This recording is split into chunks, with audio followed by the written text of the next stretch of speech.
Hi guys, happy Monday. So, we're going to go into the goddess part 4, and that is the Crone in her final aspect. So, very interesting information. Again, themystica.com. Amazing. Very amazing. So, here we go. Alright, now the third aspect of the goddess is that of the Crone.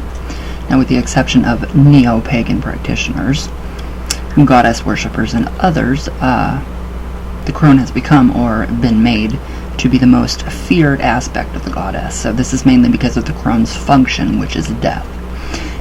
In primitive and ancient societies, this function was called the Mother's Curse and became known as the Crone's Curse. So yeah, I don't have any kind of bad anything towards the Crone at all. I like it. I like the Crone aspect.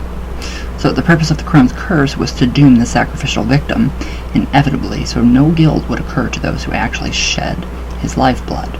So he who was already dead, once the mother pronounced his fate, so killing him was not really killing. The Markandeya Purana said that there was nothing anywhere that can dispel the curse of those who have been cursed by a mother. Wow. That's intense. So, alright, now the curse alone, with its destruction ability, is the destroyer aspect of the goddess. So the fear of this aspect arises within people of modern societies, because of the aspect of the destroyer has been misinterpreted, or guised as sinister. So there's nothing sinister about the Crone's curse when fully understood. Again, the function of the curse dates back to the ancient times when women thought they were the sole propagators of life. So, when they thought that they had the full authority to produce life, and they thought that they had or were given the authority to destroy life.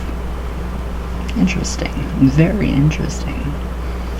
Alright, so, where'd I go? Alright, now we're comparing this analogy to the goddess. The Crone's function as destroyer of life becomes natural rather than sinister. Within her aspect as virgin and mother, the goddess is the giver, or bearer of life, and the nourisher and protector of life. Since life ends, the function of the Crone is natural and necessary too. In most, if not all, female-oriented religions of nature, there are cyclic patterns ruled by karmic balance. So, everything which develops has a decline. So there could be no dawn without dusk, no spring without fall, no planting without harvest, no birth without death, and the goddess never wasted her substance without recycling. So every living form served as nourishment for other forms, every blossom fed on organic rot.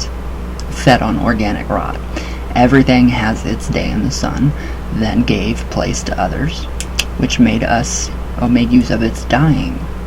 So it's just the cycle of nature. That's what this represents, so I like it. Okay, where'd I go? Okay, so the Crone's curse, which is often called the Doomsday Curse, or myths, are found in countries as widely separated as India and Scandinavia. The origins of some of the myths date to prehistoric times. Now, psychologists claim deeper meanings lie within these myths than just primitive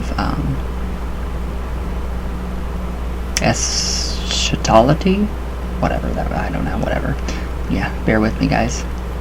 These meanings are being discovered as belonging to the collective unconsciousness. For example, the body and the world stand for each other so consistently in the mythological mode that every tale of doomsday can be seen to allegorize the terrifying dissolution of the self in death, while every creation demonstratively presents a buried memory of birth. Both are inextricably intertwined with the image of the mother. Now, the triple goddess in her three aspects, Virgin, Mother, and Crone, maiden. I always think it was maiden, Mother, Crone, right? So, can be considered a representation of humankind's life cycle, or the life of a witch. Literally, everybody's life. So, birth, life, maturity, and death. This is the natural life cycle. Now, the neo-pagans, however, extend this cycle into multiple cycles of birth, death, and rebirth.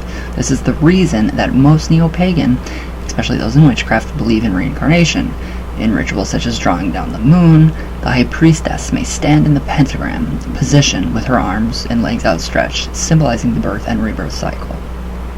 So the priestess may take several stances of this position within the magic circle to emphasize the multiple birth and rebirth cycles. Now, so to the neo-pagans, as well as many others, the concept of reincarnation, or the birth and rebirth cycle, is natural because it is prevalently seen in nature. One grand example are the annual seasons. So, in the spring, everything buds to take on a new growth. Seeds are planted and germinate flowers, and trees grow and bear fruit in late spring and summer. Different crops are harvested in the fall. Other crops are harvested while dead growth is cut and burned off. And then during winter, many things seem to die. But in early spring, now, well, kinda, we have a few more days, this cycle begins repeating itself again. So yes, I love that. I love it. So yeah, we actually have that coming up, so very happy about that. Alright, now, so this was the thought concept of the ancient matriarchal and agricultural cultures. Every facet of life evolved around the yearly seasons. So this principally, why these cultures were worshippers of the goddess. Now, their thought concepts were cyclic like the seasons. So when societies began changing from matriarchal to patriarchal cultures, a different thought concept was produced, a shift from cyclic to linear. This change principally brought about by two things. The first, as previously mentioned, was in the thought concept from cyclic to linear. So coinciding with this was the advancement of the patriarchal religions such as Jainism,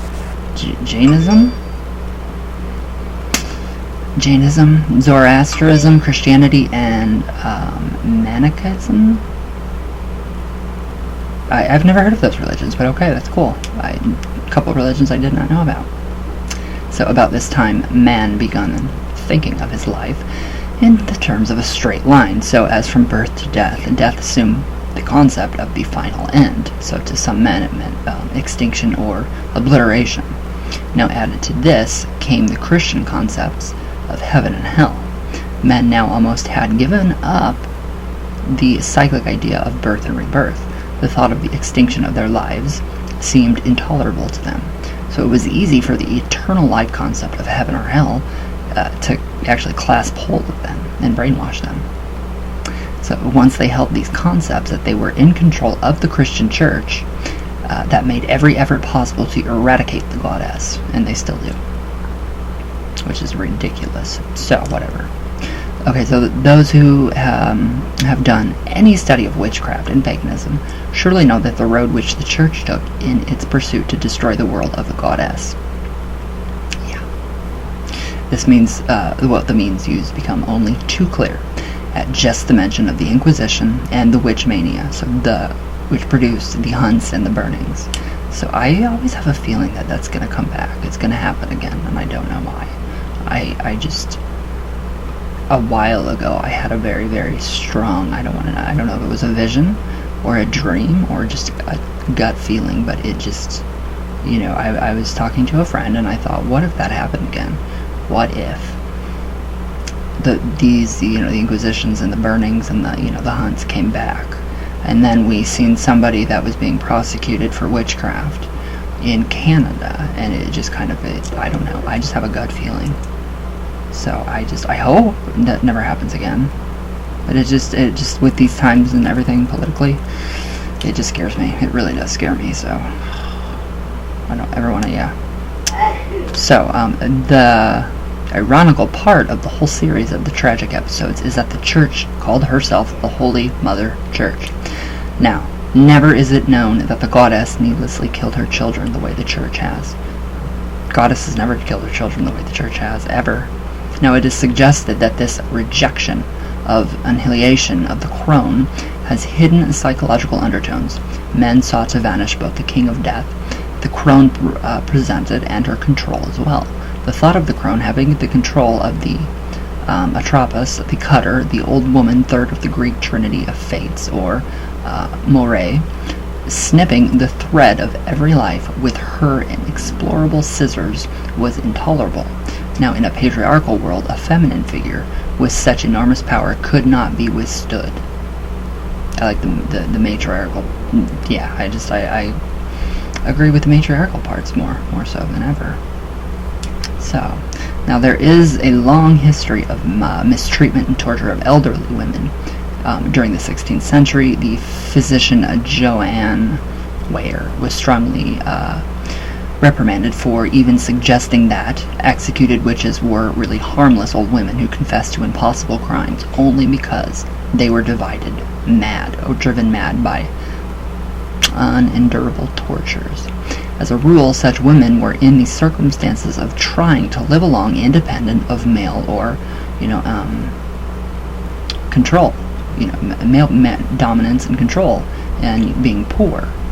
Now, in 1711, Joseph Addison reported that when an old woman became dependent on the charity of the parish, she was generally turned into a witch and legally terminated. That's ridiculous. Now, in contrast, in pre-Christian Europe, elderly women were in charge of religious rites, at which omens were read for the entire community. In the goddess temples of the Middle East and Egypt, they were doctors, midwives, surgeons, and advisors on healthcare, bringing up children and sexuality. They officiated at ceremonies. They were scribes for sacred books and vital records. They were teachers of the young. So, seldom are elderly women teachers of the young today. In fact, they are seldom given any consideration at all, which is very sad. Present-day society seldom see them or want them seen. I would do anything to see my grandma again. Emphasis on youth, beauty, and sexuality. The young woman is the ideal. No. Society gives the elderly woman her pension check, while she sits by her television set being contented. Most are because society and the church has decreed this and appropriate in style for them after 65, if not long before most women feel that they have served of their lives. Only death awaits them. Many fail to recognize that their minds and bodies are still growing. Aging is a growth process. If not, there would be no adulthood. Becoming elderly is the next step in this process. Yeah, it's sad. So, many are eager to lay the total blame of the misguidance of the elderly women on men. I do. It must be admitted men do share a large part of the guilt. They should. Until recently, women have been denied a major part in life, in governmental and commercial sections of society as well. But elderly women share some of the guilt too. There are those who just sit down accepting their fate while forgetting they can still think and act. Oh, that's sad. It's really sad. So, rainy. So it has previously been mentioned that we currently live in troubled, if not perilous times. Our religious, social, and governmental institutions seem unable to rid us of the dangerous situations which we find ourselves in. For many, it seemed time to turn to the goddess for help. This also may be true for the elderly, both women and men. As long as people breathe, the Crone has not cut that string yet. So the time to start is now. How to start is reading. It's by reading articles such as this one. Information is a twofold tool. It is food for the brain, mind food, and it will provide courses of action. Now, it has been noted that the Western culture as a whole have not been prepared for the function of the Crone. This is very true, yeah. People tend to think that death is something which happens to others, not them. Yeah, I know. They are used to seeing death depicted and glamorized on television and movie screens. This makes it impersonal. So this is why so many people are unprepared for death. And those who are prepared for death seem to be so in an almost selfish way. Most think there are only two alternatives after death, heaven or hell, which is totally not true. Not in my view, no. So, heaven is the good place where where all want to go. Now, the church has set down the rules as how to get there, and most people ritualistically follow them. One of these rules is that the person should love and help his neighbor along the path to heaven too. But like others, this rule has become a ritual too. An example of this is seen with the current patriarchal religions themselves, the fucking masochistic males. They assume they provide comfort by denying the reality of dying.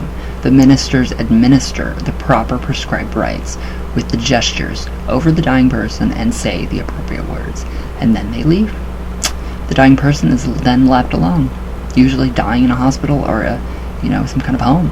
Seldom does anyone sit with the person to give comfort, to help them in their sickness and loneliness. Elderly women used to do this, minister to the sick and dying, hold and comfort them, loving, wipe up the blood and mess. Now, all of this is done by professionals. After death, the body is shipped off to the mortuaries. Spellman Sister Mortuary, how may I assist you? At the funerals, family and friends see the body in the most pleasant condition as possible. The person looks asleep, not dead. Which I just, yeah. So, society has tried to deny death in all possible ways. Now, this is the purpose of heaven and hell concepts.